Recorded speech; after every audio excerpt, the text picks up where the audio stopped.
So we have a major problem developing down in Panama. Now, if you know anything about geography and shipping and all that kind of stuff like that, Panama is a lot shorter of a canal than it is to go all the way south around South America, down around Argentina. It cuts a lot off the trip. Now, about 6% of the global economy flows through this Panama Canal, and they're having a little bit of a drought. And again, canals tend to be made out of a little bit of water. And with the record level drought that's happening in the Panama Canal, they have already reduced the draft from 50 feet deep to 45 feet. And then just coming out Wednesday, it's going to be limited to 44.5 feet. And coming out on Monday, next Monday, they're going to be down to 44 feet deep. That's how deep a ship can go in the canal before they're going to be turned away. Now, at first that sounds like 5-6 feet less draft. Steve, come on, that's not a big deal. That's about a 40% decrease in containers on a Neo Panamax. Now, these ships are big, 1,400 feet long, 180 feet wide, and they can go as deep as 60 feet deep. But normally, it's 50 foot deep in the Panama Canal, but sometimes they can go a little deeper, and that allows them to shove some more cargo on there. But now that they're being told that they have to float up to 44 feet, and that restriction is probably going to drop even, or rise even further, potentially down to 43. Well, 43 pretty sure, and then it's going to be going up higher than that. In 2019, they had a drought in the area, and they put the restrictions in at 43 feet. This drought's worse. They're projecting that this drought is going to be the main Goshen Lake, which is what feeds into the lock system. The water level is 2 feet lower than it was in 2019. It is projected in July that the Goshen Lake will drop below record levels. It's never been lower than in July, this coming July. So what's that going to look like? Are they going to restrict it all the way down to like 40 feet? 42 feet? What's the ending number going to be? 43 is catastrophic. When you think about how much weight it takes to push a ship that's 1,400 foot long, 180 feet wide, down 6 feet. That's a lot of weight. That's a big load. And when we start talking about like each additional foot above that, the ship weighs a lot, right? The ship itself, if it's just empty, is going to rise up. Is not going to float out of the water, right? So it already is going to be in the water just because of all the metal in the ship itself. There's only so much cargo you can take off these things. So if we're looking at 40% less cargo going through the Panama Canal, that's a big deal. Now remember, in 2022 when we had like 109, 150 vessels all waiting to get into the ports of California, Long Beach and those ports, they were all like super backed up. And then they moved all the cargo ships offshore, like off the coast of Mexico, to kind of like hide all the ships that are waiting. Well, shipping companies got really sick of that, and they're like, we're done dealing with California. If this stuff needs to go to the East Coast anyway, we might as well take it through the Panama Canal, pay a little extra, go a little further on ship, and just drop it off closer to this destination.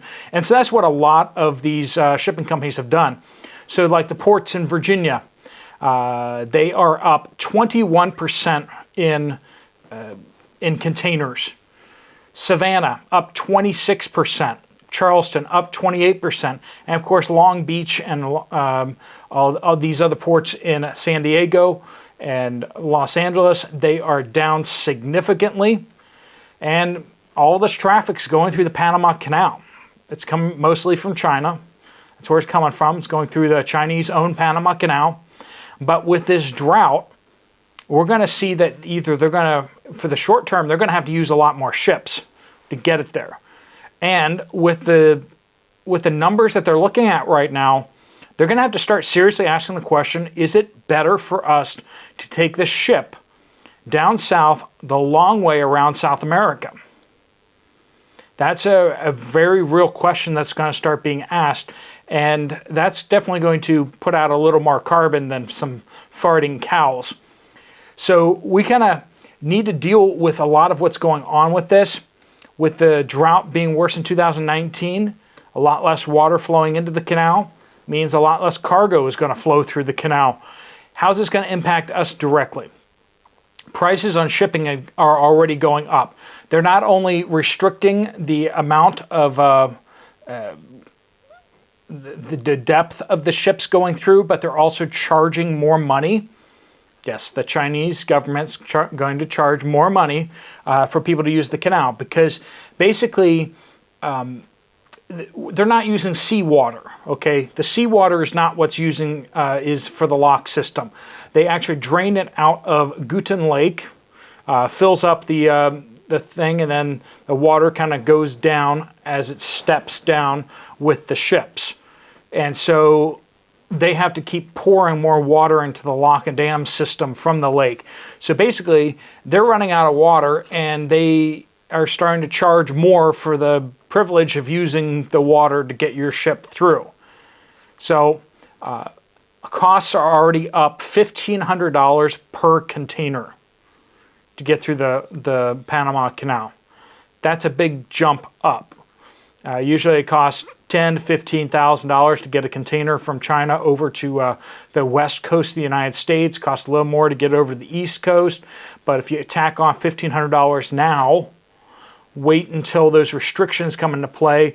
Will that cause the price of containers to go up even further? They're estimating maybe up to $3,000 to $4,000 additional on the containers. And not to mention, are we going to have enough ships?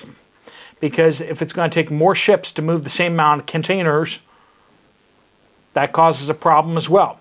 So there is a serious disruption in the shipping industry out there. And considering that the United States gets most of its stuff from abroad, because the United States doesn't produce all that much, the United States prints money and then gives it to other countries, and other countries do all the work and make all the products and send them to the United States. If you think that we're in a bit of a Ponzi scheme, I think you're right. There's only so long that other countries are going to want our little pieces of paper. Once they decide that they don't want our pieces of paper anymore, we're going to have to figure out how to make our own stuff. Or hopefully you've stocked up on the stuff that you may need in the future, because things might get a little hairy in the near future. All right, folks, keep your reports coming in on what you guys are seeing in your store shelves and everything like that. We thank you so much for supporting this channel. Please keep hitting that like button up to help get this spread out to more people. And if you haven't already subscribed, please do subscribe. If you've been unsubscribed, which I keep hearing that from a lot of you guys, please do resubscribe. It's the little white button down there, and that does help out the channel as well. Thanks so much for watching. There's a video right up here you might want to check out. I'll see you over there, or I'll see you later. Steve Poplar of the Poplar Report out.